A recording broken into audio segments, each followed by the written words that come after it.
ওম জয় জয় দেবী সরসর সারে কুশযোগিত মুক্তহারে বীণা রঞ্জিত পুস্তক হস্তে ভগবতী ভারতী দেবী নমস্তে আব্রাহ্মণ ব্রাহ্মণো ব্রহ্মবর্ষসি জয়তাম অরস্ত্রে রাজন্যই সুরৈশ ব্যাধি ব্যাধি মহারথ জয়তাম ব্রহ্মণে নম। নমস্কাৰ।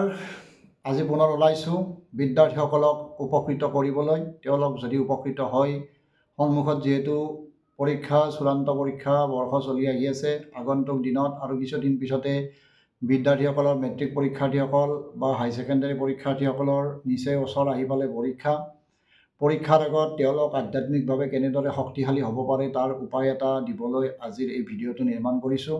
সিদিনা যিহেতু ইতিমধ্যে কৈছিলোঁৱেই যে কেনেকৈ বিদ্যাৰ্থীসকল উপকৃত হ'ব পাৰে তাৰ ওপৰত এটা ভিডিঅ' নিশ্চয় বনাম। আজিৰ ভিডিঅ'টো বনাইছোঁ সেইসকল বিদ্যাৰ্থীৰ কাৰণে যিসকল বিদ্যাৰ্থী সনাতনী ধৰ্মক বিশ্বাস কৰে, সেইসকলৰ বাবে এই ভিডিঅ'টো। তেওঁলোকে প্ৰথমত যদিহে ভগৱান বিশ্বাসী হয় তেতিয়াহ'লে তেওঁলোকৰ পঢ়া টেবুলখন হয়তো পূব দিশ নতুবা উত্তৰ দিশত ৰাখিব। পূব বা উত্তৰ দিশত ৰাখিলে ওপৰত পঢ়া টেবুলৰ ওপৰত বা তেওঁলোকে কানেক্টেড হ'ব পৰাকৈ মুখামুখিকৈ দেখিব পৰা ধৰণেৰে এটা সৰস্বতী দেৱী মাৰ মূৰ্তি বা ফটো, আৰু পাৰিলে ব্ৰহ্মা দেৱতাৰো মূৰ্তি বা ফটো, মূৰ্তি নাপায়েই মেক্সিমাম সময়ত ব্ৰহ্মাৰ মূৰ্তি নাপায়। যদি ফটো এখনো ৰাখিব পাৰে সন্মুখতে ৰাখি, আৰু ৰাতিপুৱা একেবাৰে গা পা ধুই উঠি বা মুখ হাত ধুই উঠি, আচলতে বিদ্যা অৰ্জনৰ সময়ত বিদ্যাৰ ক্ষেত্ৰত এইটো এটা আমি যেনেকৈ পূজাৰীসকলে মন্ত্ৰপাঠ কৰোঁ, গা পা ধুই বা শুদ্ধ চিত্তে মন্ত্ৰ উচ্চাৰণ কৰোঁ, তদ্ৰূপ ধৰণে বিদ্যাৰ্থীসকলৰ বিদ্যাখিনিয়ে তেওঁলোকৰ একোটা মন্ত্ৰ। গতিকে মন্ত্ৰক যেতিয়া ধাৰণ কৰা হয় তেতিয়া সম্পূৰ্ণ শুদ্ধ পবিত্ৰ চিত্তে এই মন্ত্ৰখিনি ধাৰণ কৰিব লাগে।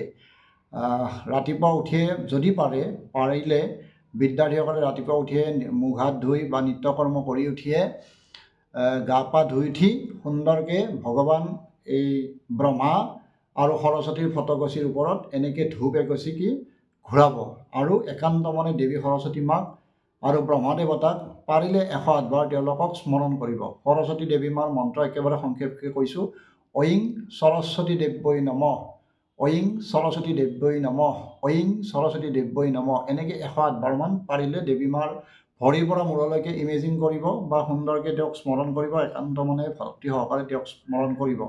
তদ্ৰূপ ধৰণে ব্ৰহ্মদেৱতাকো ব্ৰহ্মণে নমঃ, ব্ৰহ্মণে নমঃ, ব্ৰহ্মণে নমঃ, ব্ৰহ্মণে নমঃ, ব্ৰহ্মণে নমঃ, এনেকৈ 108 বাৰমান তেওঁক স্তুতি মিনতি কৰিব।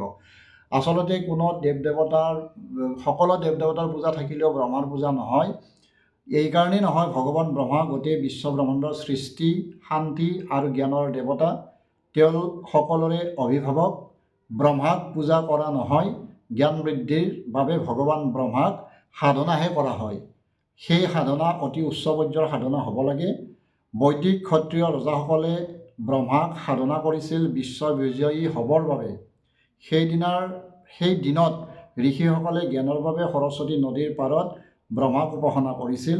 সেই ৰাজস্থানৰ পুষ্কৰত আজিও ব্ৰহ্মাক উপাসনা কৰা হয়, আৰু আমিও পূজাৰীসকলে ব্ৰহ্মাক এটা সময়ত পূজা কৰোঁ, যিটো সময়ত যদিহে হোমযজ্ঞ হয়, হোমযজ্ঞত এটা কুশ ব্ৰাহ্মণ নিৰ্মাণ কৰা হয়, সেই কুশৰে 7 পাত কুশেৰে এটা ব্ৰাহ্মণ নিৰ্মাণ কৰা হয়। সেই ব্ৰাহ্মণজনকে ব্ৰহ্মা হিচাপে আখ্যা কৰি, ব্ৰহ্মা হিচাপে ধাৰণা কৰি সেই কুশ ব্ৰাহ্মণতে ব্ৰহ্মাৰ পূজা কৰি সংক্ষেপভাৱে পূজাখিনি কৰি ব্ৰহ্মাৰ উদ্দেশ্য বা ব্ৰহ্মা সাক্ষী কৰি হোমযজ্ঞখিনি কৰা হয়।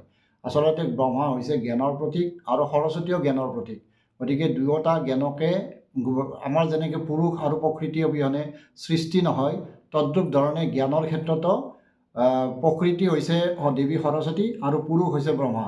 গতিকে ব্ৰহ্মা আৰু সৰস্বতী মাক একান্ত ভক্তিচিত্তে সাধনা কৰিব বা মনতে প্ৰে কৰিব ছাত্ৰ ছাত্ৰীসকলে, শিক্ষাৰ্থীসকলে, বিদ্যাৰ্থীসকলে, আৰু সেইমতে তেওঁলোকৰ পঢ়া চৰ্চাটো কৰিব। নিশ্চয় ফল পাব। মোৰ ফালৰ পৰা হিয়া ভৰা শুভেচ্ছা, আশীৰ্বাদ থাকিল। সন্মুখত অহা পৰীক্ষাত যাতে সকলোজন বিদ্যাৰ্থীয়ে সুখ্যাতিৰে উত্তীৰ্ণ হ'ব পাৰে। নমস্কাৰ, আজিলৈকে এৰিছোঁ।